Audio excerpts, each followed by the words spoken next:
dari situ sih teh gitu. Aku cuma ngerasa senang aja lah, menikmati segala adrenalinnya, up and Iya, down-nya iya, gitu ya. benar-benar benar. Gitu.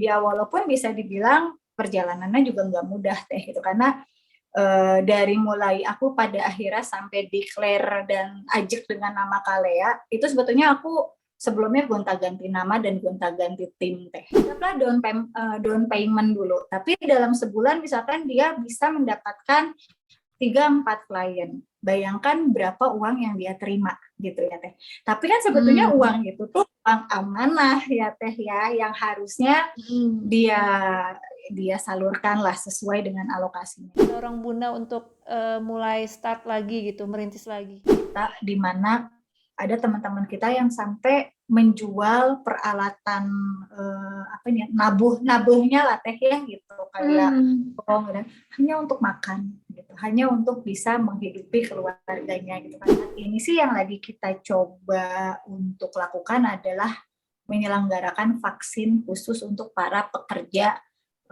industri di bidang jasa pernikahan. Assalamualaikum, hai selamat datang di channel Cubiz Media, media curhatnya para pebisnis. Di sini kita akan belajar perjalanan bisnis dari kacamata spiritual di saat mereka berada dalam situasi tidak pasti hingga mereka bisa bangkit menjadi pebisnis yang lebih kuat. Jangan lupa untuk klik like and subscribe. Hatur nuhun guys.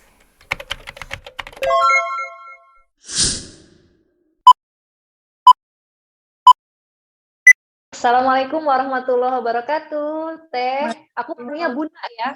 Iya, Bunda aja. Waalaikumsalam, Mbak Mati. Gimana kabarnya? Sehat semuanya? Baik, alhamdulillah. Sebetulnya aku penasaran nih, kenapa dia dipanggil Bunda? Bunda tuh panggilan apa ya? Iya, jadi nama aku tuh sebetulnya Ina Teh Nuti gitu. Cuma anak-anakku kan manggilnya Bunda, dan terus kemudian teman-teman dekatku tuh juga manggilnya Bunda. Lama-lama disingkat Bunda Ina, Buna. Ya udah, sampai sekarang akhirnya nama Inanya malah tenggelam gitu.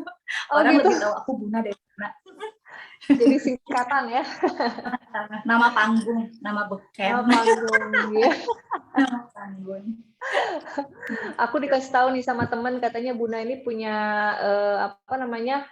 wedding organizer dan kreatif event ya, organizer ya.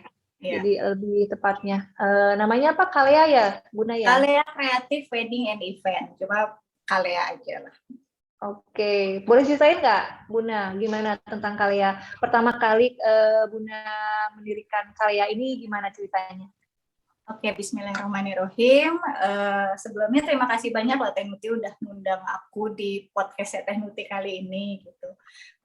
Bismillah, semoga apa yang kita lakukan hari ini tuh dapat ini ya, berkah lah ya buat semua. Yang baiknya diambil dan yang jeleknya dimaafkan lah, karena kesempurnaan hanya milik Allah ya Teh Nuti ya. Iya, betul. Bismillah, aku izin cerita. Jadi awalnya sih saya menikah teh gitu, dan saat itu wedding organizer tuh masih masih satu profesi yang langka gitu, bahkan cenderung ditolak, karena kan kalau di Indonesia itu tradisinya menikah adalah acara keluarga besar ya teh ya gitu. Jadi kayaknya ketika ada orang asing gitu dalam tanda kutip masuk untuk ikut mencampuri urusan dari A sampai Z, itu dianggapnya siapa sih gitu, kamu bukan bagian dari keluarga gitu kan katanya. Nah cuma saat itu di di Bandung tuh udah mulai ada tuh beberapa WO gitu, dan saya saat itu, saya kan anak pertama nih teh gitu, anak pertama dari 3 bersaudara. Dan saya tuh dari kecil tinggal dengan nenek, karena orang tua saya kebetulan bekerja di luar kota di Bekasi, dan saya nggak mau ikut pindah waktu itu, karena kan Bekasi zaman dulu tuh sepi banget ya teh ya gitu. Secara saya anak Bandung harus pindah ke Bekasi tuh kayaknya yang gitu. Jadi akhirnya saya ikut sama nenek gitu. Nah pada saat saya menikah, saya minta izin tuh sama orang tua buat pakai WO gitu, dan itu juga luar biasa teh gitu, ditentangnya orang tua sih santai-santai aja karena merasa terbantu, sementara keluarga besar saya yang ya itu tadi menolak gitu, kan kita juga bisa gitu ya, cuma katanya kekeh gitu kan anaknya, sampai akhirnya pakai WO gitu. Dan di situ tuh saya merasa sangat terbantu banget teh gitu. Dengan adanya WO tuh merasa sangat terbantu. Tapi juga dari situ tuh ada beberapa hal yang bikin saya gemes gitu, yang kayaknya nggak gini deh gitu, harusnya begini gitu. Jadi saya belajar gitu dari situ. Nah, singkat cerita tuh 3 bulan kemudian adik saya harus menikah karena rencana mau ikut calon suaminya sekolah waktu itu keluar gitu. Jadi orang tua sih pengennya udahlah daripada tunangan dulu atau apa, mending nikah aja, jadi langsung boyongan. Ya udah tuh saya memberanikan diri nekat menjadi WO-nya adek gitu loh teh. Belajar jadi dijadikan pilot project lah si adek ini tuh gitu. Ya udah awalnya dari situ. Singkat cerita tuh aku enjoy gitu ya setelah menjadi WO-nya adek tuh ada apa ya? Ada semacam sensasi ngerasa puas aja gitu teh ketika orang tuh bilang bahwa oh ini oke ya gitu. Terus pada akhirnya yang apa ya senang aja sih ngelihat hasil gitu, tapi kan itu kan masih sama adik gitu. Nah, bulan kemudian tuh akhirnya aku dapet klien yang emang benar-benar klien gitu. Emang sih awalnya dari mulut ke mulut gitu ya teh ya gitu. Nah, kepuasan aku sih ketika denger di akhir acara tuh keluarga dan pengantin mengucapkan terima kasih, itu tuh udah apa ya, kayaknya segala capek, segala huru-hara kayak gitu. Karena bayangin aja teh, kan pasti tahu lah ya yang namanya ribet menikah gitu, menyatukan 2 keluarga gitu dengan berbagai macam keinginan yang berbeda. Belum pengantinnya, belum orang tua, belum kadang kakaknya, neneknya, uaknya, semua tuh kan ikut ya teh gitu. Dan sebagai seorang WO tuh aku harus bisa menengahi gitu, sebagai wasit, sebagai pengambil keputusan, memberikan suggest gitu kan. Jadi sebetulnya tanggung jawabnya juga lumayan besar tuh teh gitu ya. Dan WO itu adalah satu jasa yang kita baru bisa lihat hasilnya tuh di akhir teh. Jadi kita nggak bisa kan kita ngasih kalau misalkan baju pengantin gitu, dia bisa fitting dulu, lihatlah penampakannya. Dekor bisa di-sketch gitu. Terus mua bisa tes make up. Tapi kalau yang namanya WO nggak ada gladi resik dulu. Iya kan teh, itu akan dilihat di akhir gitu. Ya intinya dari situ sih teh gitu. Aku cuma ngerasa senang aja lah, menikmati segala adrenalinnya, up and down-nya. Iya, benar. Gitu. Ya walaupun bisa dibilang perjalanannya juga nggak mudah teh gitu, karena dari mulai aku pada akhirnya sampai declare dan ajak dengan nama Kalea, itu sebetulnya aku sebelumnya gonta-ganti nama dan gonta-ganti tim teh gitu, karena ternyata memang bekerja berpartner itu luar biasa ya teh, Masya Allah sih kalau buat aku tantangannya luar biasa. Gitu, iya betul. Boleh ceritain nggak pas pertama kali berpartner, terus tidak cocoknya seperti apa gitu, Bunda?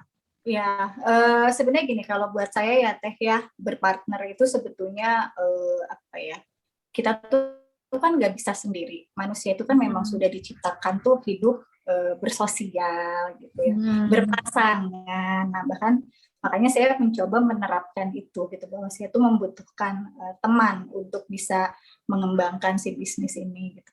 Di awal-awal sih berjalan sebagaimana mestinya ya Teh ya, itu cuma yaitu tadi semakin besar sebuah usaha itu pasti godaannya nggak jauh lah Teh ya gitu. Maksudnya gitu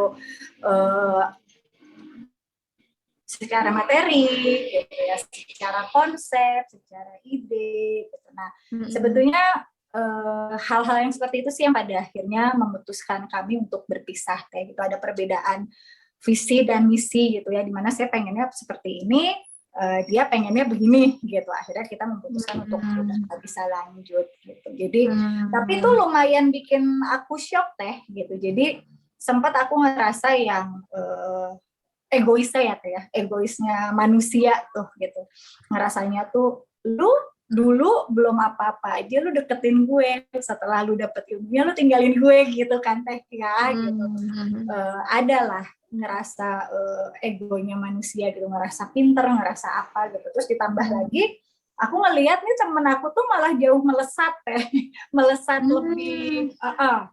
Sementara aku stuck aja di situ-situ aja gitu. Itu, waduh itu benar-benar bikin makin down teh. Dan aku memutuskan waktu itu untuk rehat dulu sekitar setahunan lah ya, karena kebetulan waktu itu aku lagi hamil juga gitu, lagi hamil anak kedua kalau nggak salah. Jadi aku sempat rehat. Terus ketika anak kedua aku lahir, aku mulai lagi tuh teh ngerintis lagi pelan-pelan sampai akhirnya di 2010 itu lahirlah si Kalea Creative Wedding and Event gitu teh. Berarti udah lama sekali ya Bun ya? Kenapa teh? Udah lama sekali usianya. Nah, begitulah teh. Cuma WO tuh perkembangannya luar biasa loh teh gitu. Maksudnya sekarang aja di Bandung aja tuh hampir ada sekitar 1.000 lah gitu untuk wedding organizer. Itu menjamur banget karena bisa dibilang bisnis WO itu bisnis yang tanpa membutuhkan modal loh teh, secara materi ya gitu. Makanya kenapa kalau yang kita suka dengar berita sekarang yang mohon maaf ya teh ya gitu, banyak banget kan akhir-akhir ini kasus-kasus yang memang melibatkan sebuah wedding organizer gitu yang notabene melarikan uang lah, nggak amanah lah pokoknya mah ya teh ya gitu. Karena memang si bisnis WO ini teh menggiurkan teh gitu. Kita tidak mengeluarkan modal ibaratnya gitu ya, cuma paling modal flyer lah teh gitu ya. Kita bikin bahwa kita para WO gini gitu. Bisa adopt di mana-mana gitu untuk ilmu segala macam gitu. Apalagi kalau si WO itu menjual all in one package di mana semua kebutuhan menikah itu dia yang handle gitu kan. Otomatis kan sekarang yang namanya menikah pastinya di atas ya, minimal di angka 50 ke atas ya teh ya, bahkan mungkin di atas ratusan juta gitu untuk kondisi gedung. Nah itu kan uang keterima dulu nih teh gitu ya. Anggaplah down payment dulu, tapi dalam sebulan misalkan dia bisa mendapatkan 3-4 klien. Bayangkan berapa uang yang dia terima gitu ya teh. Tapi kan sebetulnya uang itu tuh uang amanah ya teh ya, yang harusnya dia salurkan lah sesuai dengan alokasinya. Cuma memang banyak yang pada akhirnya tergiurnya karena berpikir masih lama kok acaranya, bisa saya puterin dulu, bisa saya pakai dulu, nanti saya dapat lagi dari begitu, pola pikirnya seperti itu. Nah makanya kenapa banyak kejadian pada akhirnya entah itu gali lubang tutup lubang, entah itu pada akhirnya memang dia jadinya hilang, udah nggak bisa dapat kepercayaan lagi dan dia nggak bisa balikin uangnya. Itu yang terjadi sih teh. Makanya si bisnis WO itu sebetulnya kalau dibilang modal dengkul secara secara materi iya, tapi modal ini teh karena kan berkaitan sama amanah ya, justru itu modal yang paling besar kalau menurutku untuk bisa menjadi seorang wedding organizer gitu. Aku pengen tahu nih, pas Buna rehat dulu setahun itu kan lumayan lama tuh ya Bun ya. Terus apa yang mendorong Buna untuk mulai start lagi gitu, merintis lagi? Aku tuh anaknya sebetulnya kan nggak bisa diem ya teh ya gitu. Tapi juga bukan orang yang bisa bekerja ibaratnya sebagai pegawai teh gitu. Aku tuh tahu banget, aku tuh tidak seperti itu orangnya. Jadi pada saat sebelum menikah itu sama suami tuh sudah berkomitmen bahwa saya boleh menjalankan aktivitas apapun selama memang tanggung jawab di rumah dan juga anak-anak tuh terhandle lah teh gitu ya. Nah dan buat saya wedding organizer ini tuh saya bisa, satu sisi saya bisa mengaktualisasikan diri secara maksimal apa maunya saya gitu ya teh, tapi saya juga bisa bisa ngatur waktu gitu. Jadi kapan waktunya saya harus sama anak-anak, kapan waktunya saya sama klien, lebih fleksibel lah. Jadi itu sih yang pada akhirnya ketika ngelihat anak mulai gede dan udah mulai bisa ditinggal, ya udahlah yuk gitu. Karena secara kalau misalkan kerja di kantoran kan nggak mungkin ya teh gitu kan, maksudnya udah ya umur juga ya, akunya juga nggak into ke situ gitu. Jadi ya udahlah dicoba lagi aja gitu untuk si WO ini gitu. Tapi itu kan kalau Sabtu Ahad berarti ini ya Bun ya, pasti setiap Sabtu Ahad Buna ada project gitu berarti. Nah, memang jadinya itu salah satu kendala juga sih Teh, karena kan di mana di saat sebetulnya itu weekend tuh waktunya kita sama keluarga gitu ya Teh. Ini tuh malah aku ngurusin yang lain gitu, dan apa namanya, ada juga satu waktu di mana acara nikahan aku ini yang aku organize itu bentrok sama acara Parents Day-nya anakku di sekolah Teh. Dan itu tuh dilema banget, karena kalau buat aku udah, itu salah temanku sama suami bahwa setiap kali acara anak-anak mau sekecil apapun usahakan kita hadir gitu ya Teh. Kalau misalkan memang nggak ini banget, jadi akhirnya hari itu ya, karena aku juga kan harus profesional ya Teh ya gitu, harus di sana gitu. Cuma ya sedih aja karena ada satu momen di mana waktu itu tuh setiap anak ngasih bunga mawar ke ibunya dan aku nggak ada di situ gitu kan. Jadi cuma Masya Allah. ayahnya dan neneknya aja yang ngewakilin aku gitu, dan di situ aku minta maaf sih sama anak aku gitu. Dia bawain bunganya. Kasihan sih gitu, cuma ya itulah gitu ya, salah satu gitu yang memang harus pilihan ya Teh ya gitu. Kayak gitu sih, hal-hal kayak gitu. Pernah nggak sih Teh dapat klien yang gimana banget gitu, yang sampai bikin pusing? Macem-macem Teh gitu. Jadi kalau aku sih pada saat aku mendapatkan klien, aku menganggap dia itu bukan hanya sekedar klien Teh gitu, karena buat aku menikah itu kan berharapnya satu momen yang hanya sekali seumur hidup ya Teh ya gitu untuk orang. Jadi bukan masalah besar kecilnya sebuah perayaan, tapi apa ya, kesannya yang didapat gitu kan ya Teh, momennya yang didapat. Jadi pada saat aku mendapat klien, aku menjadikan dia dan keluarganya adalah bagian dari aku. Jadi seringkali aku ada di tengah-tengah ketika ibu dan anaknya bertengkar hanya karena beda pendapat tentang catering, misalkan Teh. Iya gitu, sampai yang berantemnya tuh Masya Allah lah gitu ya Teh ya. Wow. Ada juga yang nyaris batal menikah karena di tengah-tengah mereka bertengkar gitu, dan aku harus mendamaikan gitu ya. Jadi waktu itu mau foto priwet, harusnya kan mood enak dong ya Teh ya gitu, karena mau foto priwet. Mereka berantem gitu, dan itu tuh kita harus nunggu dulu sampai mood mereka, karena kan nggak bagus ya Teh ditangkap kamera lagi marah-marahan gitu kan nggak lucu juga gitu. Jadi harus bisa mencairkan seperti itu gitu. Terus ada juga yang punten gitu ya Teh ya, yang ketika di tengah-tengah perjalanan tuh ternyata baru tahu bahwa pasangannya tuh begini gitu loh Teh, atau ada yang sampai H- sekian ternyata nggak ada uang untuk bisa melunasi gitu. Itu ada Teh yang seperti itu tuh terjadi gitu lah Teh. Nah, cuma memang yang berat itu adalah pada saat pandemi awal kemarin Teh gitu, yang tiba-tiba diputuskan bahwa kita harus lockdown ya Teh ya. Itu aku ingat banget, lockdown itu kan 14 Maret ya, di awal enggak 14 Maret. Ridwan Kamil tuh pokoknya aku tuh ada wedding waktu itu tanggal 20 dan 21 Maret Teh gitu. Dan Ridwan Kamil itu mengumumkan bahwa kita Indonesia lockdown tuh di 14 Maret kalau nggak salah, which is seminggu sebelum lah acara. Tapi kan sebelumnya tuh di awal Februari kita udah dapet kabar yang 2 orang Depok itu yang positif ya Teh ya. Di situ sih ya alhamdulillah Teh, mungkin itu mah entah ya pastilah campur tangan Allah lah Teh gitu. Aku di situ sudah mulai berpikir bahwa ini kemungkinan pasti akan ada cancel gitu ya Teh, dan masalahnya tuh uang sudah lunas semua Teh waktu itu, dan sudah saya alokasikan semua, udah saya sebar ke vendor gitu.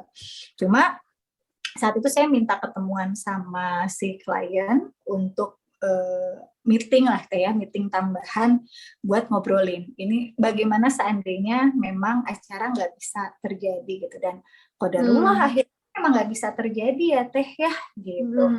Nah itu tuh luar biasa sih Teh gitu, maksudnya disinilah kita tuh memang benar-benar semua pihak harus bisa benar-benar sama-sama legowo, terus berkepala dingin mengambil keputusan, karena di sini kalau bilang dirugikan, semua juga dirugikan ya Teh ya. Jadi kalau misalkan kita mau bicara dari sisi vendor ya Teh ya, bunga, catering, itu kan mereka sudah belanja maksimal ya 3 hari, apa seminggu sebelumnya pun mereka pasti sudah belanja ya Teh ya gitu. Karena kan mereka tidak hanya satu event, pasti banyak event. Dan pada saat itu semua cancel, ya otomatis hangus gitu ya Teh ya gitu. Sementara kalau dari pihak klien sendiri juga kita kasihan gitu ya Teh, dia sudah mengeluarkan begitu banyak biaya tapi acara nggak jadi gitu. Nah di situ kan balik lagi Teh, saya di situ harus sebagai penengah bagaimana caranya bisa win-win solution lah. Kami menyadari bahwa aturan-aturan yang dibuat sama pemerintah itu memang untuk kemaslahatan banyak orang gitu. Tapi kadang ada faktor yang pemerintah bukan lupa cuma ya aku nggak tahu lah kebijakannya seperti apa. Cuma kebijakan terutama yang sekarang ya Teh ya, kebijakan yang sekarang itu subhanallah Teh, itu kami rasa jauh lebih berat dibandingkan pandemi awal. Tuh kita tuh mendukung gitu kan ya Teh ya, gitu. Cuma dengan kita tiarap juga Teh gitu ya, kalau aku boleh cerita Teh gitu. Jadi kan vendor wedding itu tuh selain ada yang namanya catering, dekor, MC, terus kesenian ya Teh ya gitu. Itu kan melibatkan banyak orang ya Teh ya. Nah, kita tuh sampai karena saya tuh kebetulan ada di satu asosiasi Teh, asosiasi pernikahan gitu ya. Kemudian juga ada satu grup yang isinya tuh memang komunitas para vendor Bandung gitu. Dan di situ tuh kita emang benar-benar dengar cerita di mana ada teman-teman kita yang sampai menjual peralatan nabuhnya lah Teh ya gitu, kayak dan hanya untuk makan gitu, hanya untuk bisa menghidupi keluarganya gitu, karena mereka emang benar-benar mencari rezeki itu dari situ Teh gitu. Nah ketika misalkan banyak orang yang bilang ayo dong lu adaptasi dengan kondisi pandemi gini, cari lagi kerjaan lain, nggak sesimpel itu kalau aku rasa gitu ya Teh ya. Maksudnya cobalah kita berempati gitu Teh. Maksudnya kalau kita yang diberikan keleluasaan punten ya Teh kan tetap harus ada modal. Mau apapun usahanya gitu ya, harus ada modal gitu. Dan ketika buat makan aja mereka susah gitu ya Teh, boro-boro menyisihkan untuk modal gitu. Terus ketika pikiran mereka sudah sangat kalut, boro-boro mau mikirin bisnis apa lagi gitu kan ya Teh ya. Jadi memang tidak semudah itu gitu, apalagi ketika ada satu kebijakan yang lucu gitu ya Teh, karena kan kami juga memang saat itu melakukan audiensi dengan pemerintah gitu. Disarankan untuk virtual wedding Teh gitu ya. Ya memang sih sekarang ini yang pada akhirnya berlangsung, tapi tidak semua bisa divirtualin. Oke lah untuk kita untuk meminimalisir jumlah tamu undangan, kita bisa pakai virtual wedding gitu Teh. Dan sekarang memang trennya ke situ Teh gitu, trennya ke situ. Kemarin tuh sebetulnya pada saat awal tahun, akhir sampai awal tahun Teh, itu udah mulai lumayan lagi tuh, wedding tuh udah mulai dapat relaksasi ya Teh ya gitu, sudah mulai tuh kan gitu. Cuma terus habis Lebaran tuh Teh puncaknya, dan itu memang sudah diprediksi sama kita, cuma kita nggak nyangka kalau PPKM-nya sampai perpanjangnya sampai selama ini gitu ya. Kita pikir dari Lebaran ya cuma sekitar 2 minggu 3 mingguan gitu. Nah dari situ kan kemudian muncul lagi tuh Teh ya perwal-perwal yang sampai akhirnya sekarang itu pernikahan hanya diperbolehkan dilakukan di KUA dengan maksimal sebanyak 10 orang. Which is kan ya apa yang mau di ini ya Teh ya gitu. Mungkin yang masih bisa jalan hanya mua gitu kan. Itu pun juga dia masih bisa lah gitu untuk mendandanin gitu. Yang lainnya sih kayaknya udah Teh gitu, wassalam gitu kan.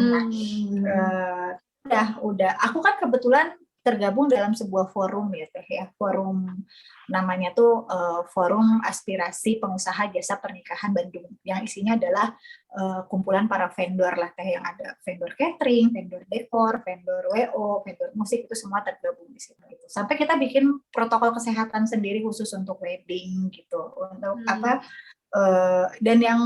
dan sebetulnya sampai saat ini Teh belum loh kita dengar yang namanya cluster wedding, itu belum pernah ada gitu ya, karena kita sangat menjaga memang sampai di sesi gitu kan, itu mungkin kalau Teteh datang ke undangan era pandemi ini dapat undangan tuh kebagian sesi berapa, karena itu bagian dari prokes yang kita buat gitu Teh. Jadi sedapat mungkin kita seperti itu, tapi sampai sekarang kan keputusannya, kebijakannya masih seperti itu ya Teh ya. Jadi jujur itu bikin kita apa ya, nih cara apa lagi ya gitu yang bisa meyakinkan pemerintah bahwa kita tuh emang ya hidupnya dari sini gitu ya. Jarang yang dia punya usaha sampingan gitu kan ya. Jadi saat ini sih yang lagi kita coba untuk lakukan adalah menyelenggarakan vaksin khusus untuk para pekerja industri di bidang jasa pernikahan Teh gitu, karena kan katanya sekarang tuh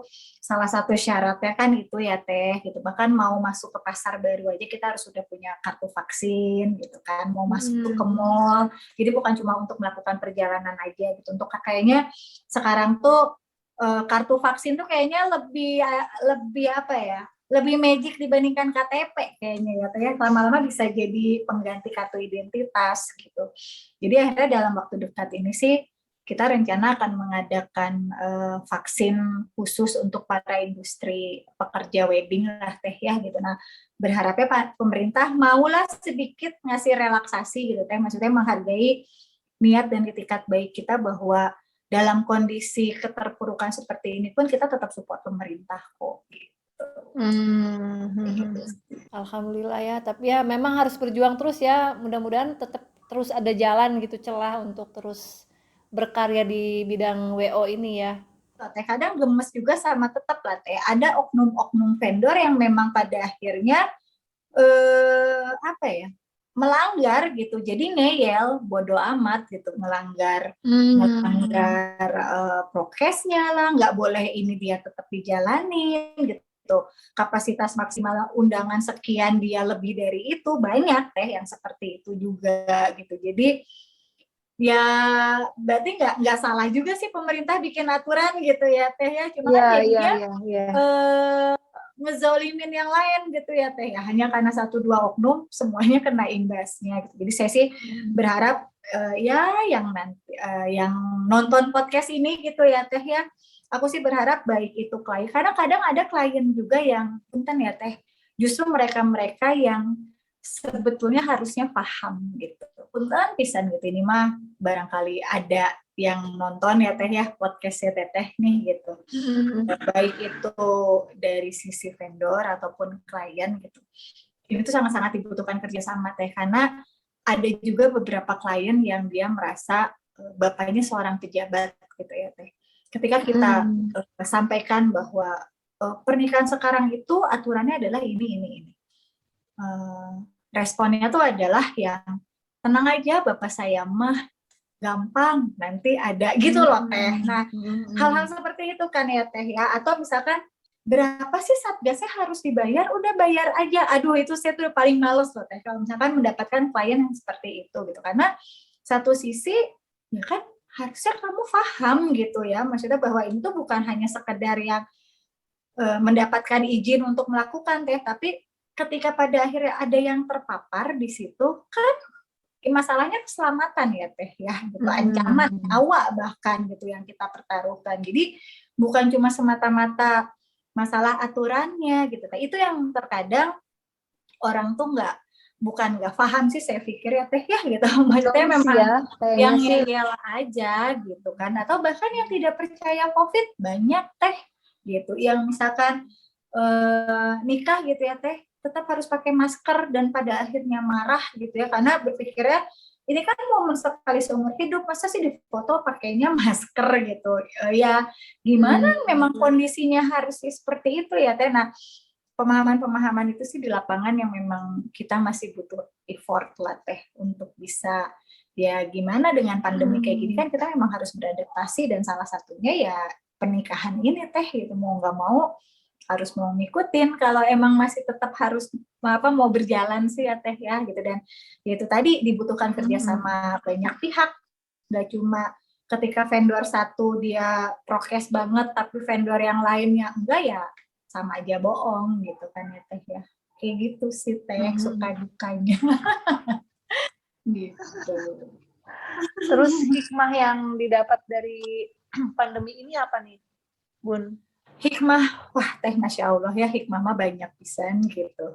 Jadi banyak lah ya, banyak hal yang kalau mengeluh sih wajar Teh. Sebagai manusia ketika kita dikasih ujian kan pasti yang ditanya tuh kenapa sih gitu ya. Terus mau sampai kapan kok begini gitu. Apalagi kayak misalkan klien gitu ya Teh, yang dia postpone berkali-kali gitu.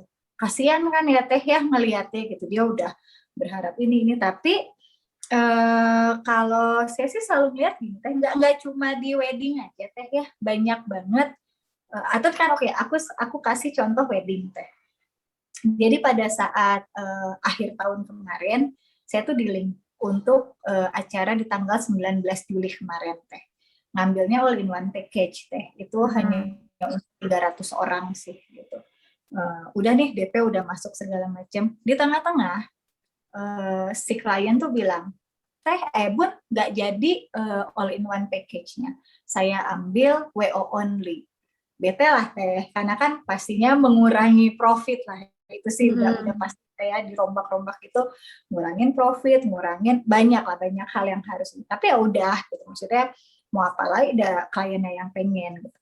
Tapi ketika pada akhirnya dihubungkan dengan kondisi sekarang ya Teh, saya malah bersyukur gitu ketika pada akhirnya hanya mengambil WO only aja. Kenapa? Karena ketika mengambil all in one package dan pada akhirnya uang sudah masuk semua dan dialokasikan ke teman-teman, udah dibayar semua Teh, itu PR banget kan buat saya. Tanggung jawab moralnya itu lebih besar dibandingkan tanggung jawab saya hanya sebagai WO to gitu kan. Maksudnya satu sisi di vendor juga kasihan ya Teh ya, harus mengembalikan uang yang pastinya dia sudah pakai untuk operasional gitu kan ya. Tapi satu sisi klien juga ya gimana gitu ya Teh gitu. Akhirnya kan tetap diadain di akad nikahnya minggu depan. Nah, itu hanya 10 sesuai dengan ini gitu. Jadi aku tuh selalu percaya gitu Teh, kalau misalkan apa yang sudah kita rencanakan, yang kita anggap udah 100% bakalan terjadi gitu ya Teh ya. Terus pada akhirnya enggak, saya sih selalu percaya bahwa itu adalah pertolongan Allah sih Teh gitu. Karena Allah tuh tahu kapan waktunya yang terbaik gitu, yang menurut kita baik. Iya, belum pasti enggak gitu. Jadi makanya kenapa gitu ya Teh ya, kata orang yang deket sama saya dan tahu hidup seperti apa yang saya jalani gitu ya Teh ya, dengan segala up and down-nya, mereka selalu bilang, kamu tuh gak pernah kelihatan stres ya gitu kan. Maksudnya kalau aku jadi kamu tuh wah kayaknya udah gimana gitu Teh gitu. Aku nggak tahu ya, maksudnya mereka bilang seperti itu, tapi aku pun juga merasa seperti itu Teh gitu. Kalau misalkan ditanya kenapa dan gimana, jadi kalau saya boleh cerita, orang tua saya, terutama ayah gitu. Ayah yang selalu mengajarkan bahwa hidup mah ngalir aja. Maksudnya boleh kita punya planning ya, tetap hidup mah punya planning. Tapi selalu libatkan Allah dalam setiap kehidupan kita gitu ya. Jadi ketika pada akhirnya kita mengalami kegagalan, ya balikin lagi aja sama yang punyanya gitu ya Teh ya gitu. Jadi dan yakin bahwa pertolongan Allah mah akan datang Teh gitu, pasti akan digantikan gitu. Ya itu sih yang selalu saya terapin ya Teh, walaupun ya susah juga sih, gak selalu bisa kayak gitu, ada juga capeknya gitu kan ya Teh. Tapi saya coba kayak gitu ya, lebih tenang aja hidupnya gitu Teh, lebih yang oh ya udah memang Allah pengennya begini ya udah gitu kan. Jadi nggak ada ya. Terus balik lagi tuh ya Teh, kalau misalkan boleh cerita, saya tuh benar-benar ngerasain roda berputar tuh iya Teh gitu.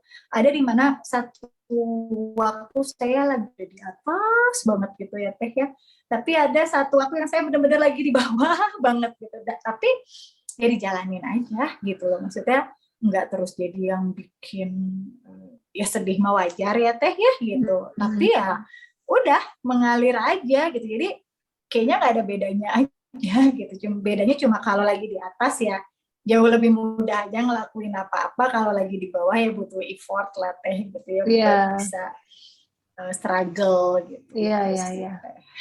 Tapi jadi justru hidup lebih berwarna ya Teh ya, lebih seru. Oh, iya. Berwarna banget teh. Tapi Bun, sebetulnya dari lika-liku perjalanan ya bertemu dengan berbagai macam karakter orang, berarti kan kalau WO kan seperti itu ya. Itu sebetulnya keasikan tersendiri nggak sih Bun buat Buna ya? Ada part di mana aku bisa menjadi seorang psikolog gitu. Pernah diambil uang, ditipu gitu ya Bun. Dari strategi bisnisnya itu apa sih Bun? Kesalahan aku adalah terlalu percaya sama sahabat.